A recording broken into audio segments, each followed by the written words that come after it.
என் பேர் கோவிந்தராஜ். ஆ. இதே ஊர்ல தான் ஒரு 25 வருஷமா இருக்கிறேன். பொறந்து வளர்ந்ததெல்லாம் இங்க தான். ஆ, இங்க வந்து பார்த்தோன்னாக்க நெறைய குறைகள் இருக்குது. என்னென்ன குறைன்னு பார்த்தோன்னாக்க, தண்ணீலருந்து அடிப்படை வசதி எல்லாமே இருக்குது. பால்வாடி மொதற்கொண்டா இருக்கட்டும், ஸ்கூலா இருக்கட்டும், எல்லாமே குறையா தான் இருக்குது. ஆனா, அந்த குறைய வந்து ஒரு சில பேரு நேர்த்தி பண்றாங்க. நேர்த்தி பண்றாங்க. அது சரியா பராமரிக்க மாட்றாங்க.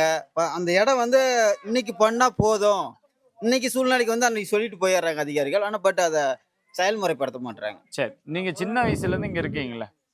பேருந்து அப்படின்றது இதுக்கு முன்னாடி ஏதாவது வந்திருக்கா? பேருந்து பேச்சுவார்த்தைகளா? வசதிய சொட்டி நாங்க எப்போ 2002ல இருந்து ஆ. பேருந்து வசதி வேணும்னு சொல்லிட்டு பெட்டிஷன் குடுத்துருந்தோம் கலெக்டருக்கு. ஓகே. அப்பயே குடுத்ததுக்கு என்ன சொல்ட்டாங்க, "உங்க ஊரு குக்கிரமா இருக்குது.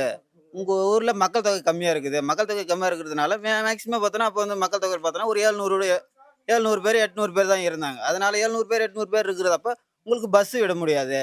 அப்படின்னு சொல்லியிருந்தாங்க. அந்த ஒரே காரணத்துக்கு சொல்லி தான் இவ்வளோ நாள் டிலே ஆயிடுச்சு. ம். அப்புறம் இந்த 2026 எலெக்ஷன் அப்போ என்ன சொன்னாங்கன்னாக்க, எல்லா கட்சிக்காரங்களும் வந்து சொல்லிட்டு போனாங்க. ம். நான் செவிச்சு வந்தனாக்க, நான் இந்த ஊருக்கு ஏதோ ஒரு நல்லது பண்றேன். ம். அதே மாரி பஸ் வசதியும் கொண்டு வரேன். எலக்ட்ரிக்கல் ரோடும் கொண்டு வரேன் அப்படின்னாங்க மெயினா. மெயினா பஸ் வசதி சொன்னாங்க. சொன்ன உடனே சரி இது நடக்குமா? நடக்காதா? சாத்தியம் ஆகுமா? ஆவாது? எங்களுக்குள்ளே ஒரு கன்ஃப்யூஷன் ம். இருந்துச்சு. ம். ம். சரி இருந்த உடனே சரி அப்புறம் கோரிக்கையும் குடுத்திருந்தோம், மனுவும் குடுத்திருந்தோம். அதுபடி வந்து த முதலமைச்சர் வந்த உடனே, விஜய் நல்லது பண்ணியிருக்காரு. இப்போ வந்து கொஞ்சம் மாற்றம் வந்திருக்குது.